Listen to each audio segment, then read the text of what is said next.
د څلورې کورې په بدله کې الله تعالی څلور قسمه انعامات درکوي. د صحابي فرمان دی المعجم الاوسط للطبرانی کې حضرت ابن مسعود رضی الله تعالی عنه نه دا روایت دی چې رسول الله صلی الله علیه وسلم فرمایلی دي چې کیم کاستا د څلور شاین توفیق ملاوي شي یغ تو څلور قسمه انعامات ورکړل شي. اول دا چې کیم کاستا د الله تعالی د ذکر توفیق ملاوي شي یختو دا انعام ملاوي شي چې د الله تعالی په دربار کې د یو انسان تذکرہ وي.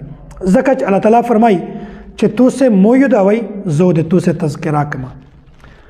او دوم نمبر شایدا دی چې چاته د دعا توفیق ملاوي شي نو یو انسان ته د قبولیت ول نعمت ملاوي شي. الله تعالی فرمایي چې توس د مونږه د وغوړی زو هغه د تو سے په حق ضرور قبلاو.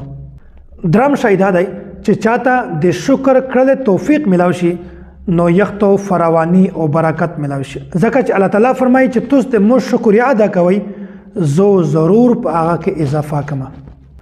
څلورم شایدا دی چې چاته د استغفار توفیق ملاوي شي اته مغفرت ملاوي شي. ځکه چې الله تعالی فرمایي چې توس د خپل رب نه د خپل ګناهي معافي غوړي ځکه چې هغه ډیر زیات د بخښل او مهربان دی. دا څلور شای نه داسې چې کی انسان ته دغه څلور شای توفیق ملاوي شي الله تعالی دغه په بدله کې څلور قسمه انعامات ورکړي.